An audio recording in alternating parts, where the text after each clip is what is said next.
Danish cinema means so much to me. I don't think I would have even made my second film if it wasn't for the influence of Dogma 95. What is that? Is that a butterfly? Yeah, I'll just sit right next to you right here. You're so classy. I'll build you a belt. A money belt? I got dollar signs like a real hoe.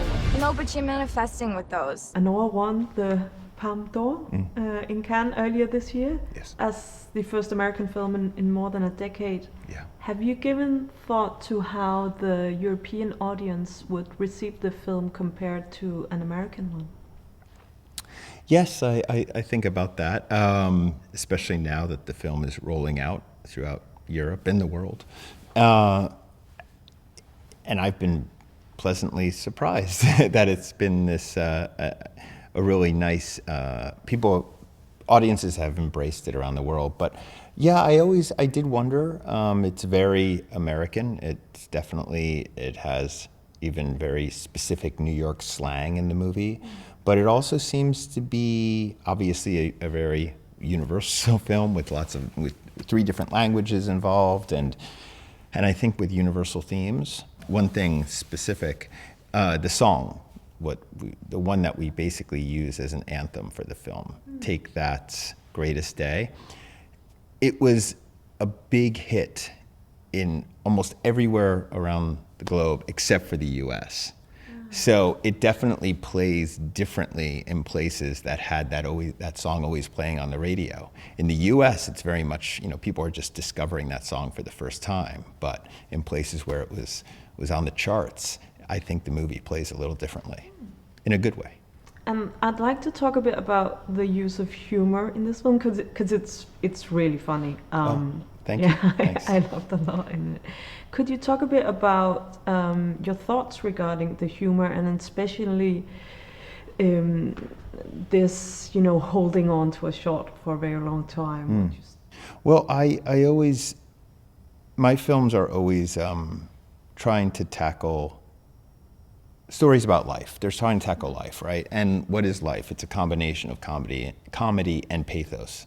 And if you don't have one of those 2 things, you're not being truthful. So I always say, no matter what story you're telling, even if there's hardship involved and tragedy involved, you still have to have humor, or it's just not real. We use humor in order to cope, as human beings. And I also think that there's that quote that from Charlie Chaplin where he says, tragedy isn't a close-up, but comedy isn't a wide shot. And that very much applies to Anora. And we actually were thinking a lot about that when we were shooting certain sequences, like the home invasion scene, a scene that's quite serious and threatening and scary for our protagonist. But at the same time, so when we're close in on her, we understand, the seriousness of this moment,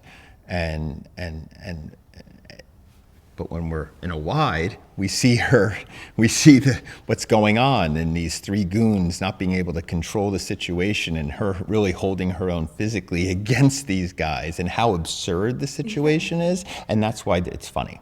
It comes from the absurdity. So it's really, the goal was, and the challenge was really balancing those 2 things, and when I was going to allow us to be more funny, and when I was going to obviously lean into the seriousness of the moment.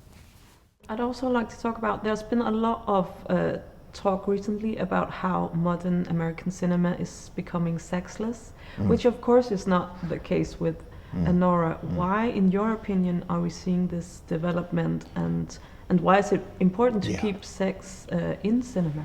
Well, for me, I'm Gen X, right? So I grew up at a time before, as basically the internet was coming into play. I think there are younger generations who had the internet around since day one, especially Gen Zers. And what I've heard is that perhaps they are not interested in having sex in their storytelling because they can get pornography so easily. You know, it's so easily accessible that perhaps they don't want these two things combined. That's what I've heard in certain polls, which has been really kind of disheartening for me. You know, I think that's really kind of sad because, you know, I think that the adult stories, you know, dramedies that are intended for adult audiences, if sex works into the story and there's a reason for having it, why shy away from it? It's part of life, obviously. It's a major part, if not the most important part of life. So I don't understand, you know, I hope that's not true. I hope, and to tell you the truth, so far, this film has rolled out in the U.S. We're now in our fourth week of release there. It's already been playing for a couple of weeks here and there throughout in other countries. And we're not really getting that much pushback about that. I think for the most part, actually, people have missed it in cinema and people are happy to see it back. Yeah, definitely. And I'd like to talk about, we're sitting here in Copenhagen doing this interview. Have you been here before? I have. I was here to promote the Florida Project back in 2018, and I was able to go to Zentropa, and I was able to meet Lars von Trier, and you know, obviously, Danish cinema means so much to me. I don't think I would have even made my second film if it wasn't for the influence of Dogma 95. So I feel very much when I'm here. I'm not going to say I feel at home because I don't really know Copenhagen. I'm a quarter Danish, by the way. Oh, really? Yeah. So my mother is very happy that I'm here. She's asking me all the details. But I just feel content here because I'm so inspired by the film that comes from Denmark, cinema that comes from Denmark. Yeah.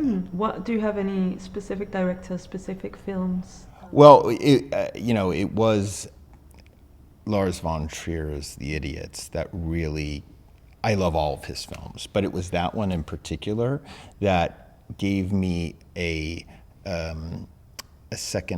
new start. I had made my first film, wasn't so successful. And when I saw, and it was a few years later when I saw The Idiots, it was the fact that, you know, the Dogma 95 movement was allowing filmmakers to shoot on prosumer equipment and for it to be accepted by audiences and critics.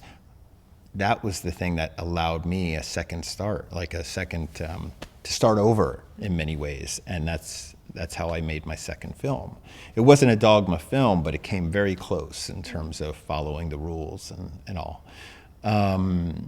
So he's my number one for me, definitely.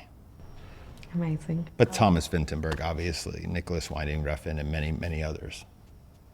Thank you so much. Oh, is that it? Oh, okay. Yeah. If you have one more, I'm ready. I can do another one now. Oh, really? Yeah. Please talk about how you found Mikey Madison then. Sure. Thank you for asking, so because amazing. Mikey is amazing. It truly was an incredible experience as a director to work with somebody who prepared so much for this role.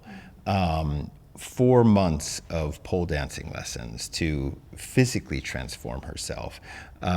She took on a dialect coach for her accent. She learned pages and pages of dialogue in a language she doesn't know, Russian.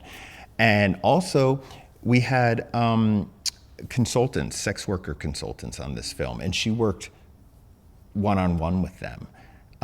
She spent time at that club. She shadowed dancers. It was really incredible.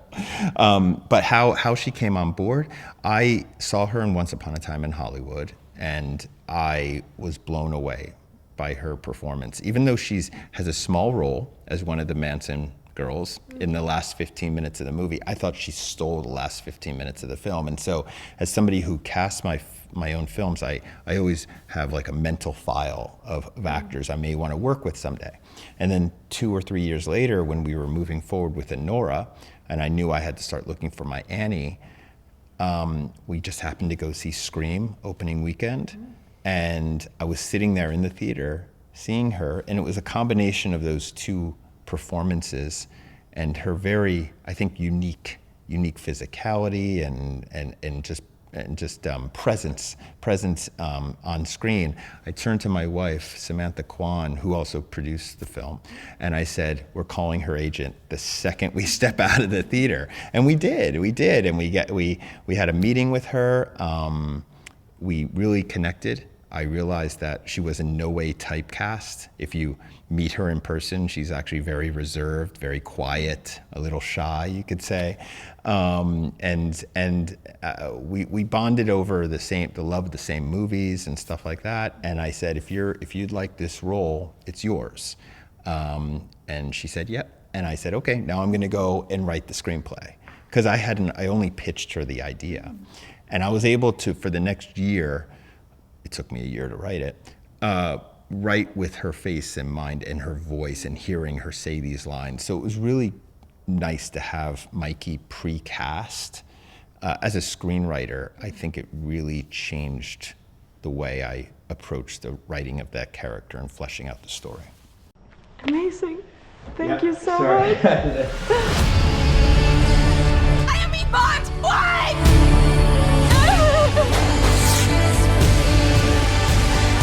I like Anora. It's a good name.